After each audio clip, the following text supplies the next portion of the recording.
গ্রাম বাংলায় কিভাবে শীত আসে আর শীতের শুরুতে এখানকার পরিবেশ পরিস্থিতি, মানুষের জীবনযাপন কেমন হয় সেটি তুলে ধরতে চাই এই ভিডিওতে।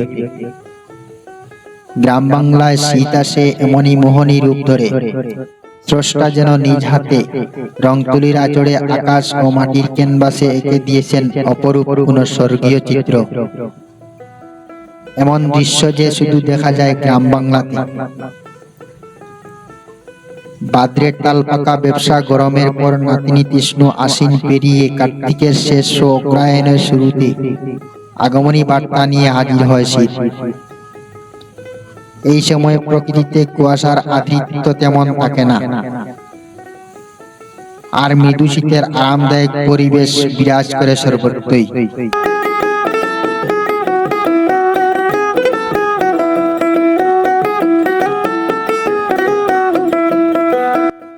ধান খেতে তখন থাকে সবুজের আবার, ধানের সবুজ পাতায় ভোরের শিশির মুক্ত দানার মতো জ্বলজ্বল করতে থাকে।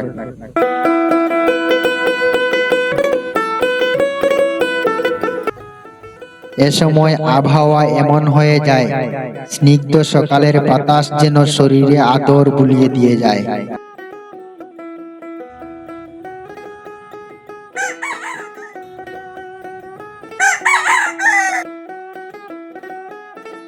শীতের এই সূচনা লগ্নে উঁচু ভিটামাটিতে পেঁয়াজ, রসুন ও আগাম জাতের আলু রোপণের ব্যস্ততা শুরু হয়ে যায়।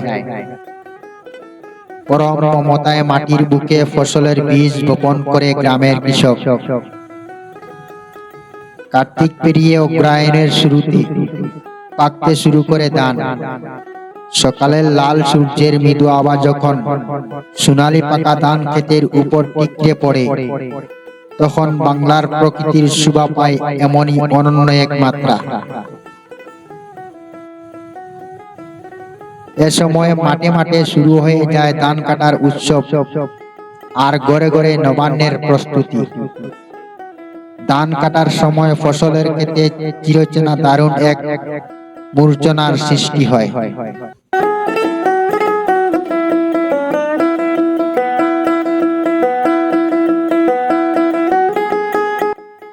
সকালে শিশির ভিজা ধান খেতে এসে মনে পড়ে গেল রবীন্দ্রনাথ ঠাকুরের সেই কালজয়ী কবিতার কয়েকটি লাইন।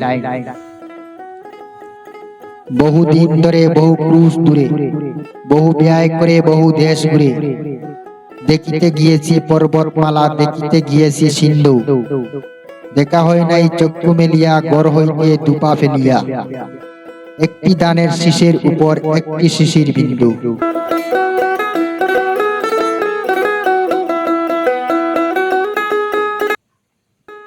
সত্যি দুনিয়া ঘুরিয়া যত কিছু দেখি না কেন, বাংলার প্রকৃতির কাছে যেন সব কিছুই অম্লান হয়ে যায়।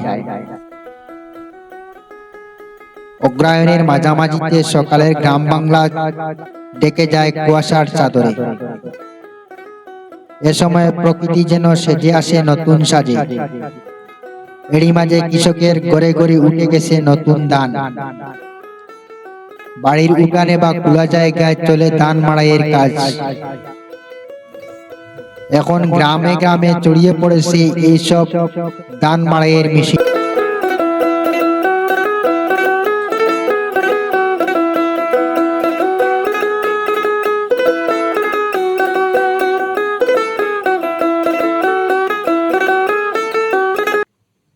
অল্প সময়ে মাড়াই করা যায় অনেক ধান, লোকবলও অনেক কম লাগে।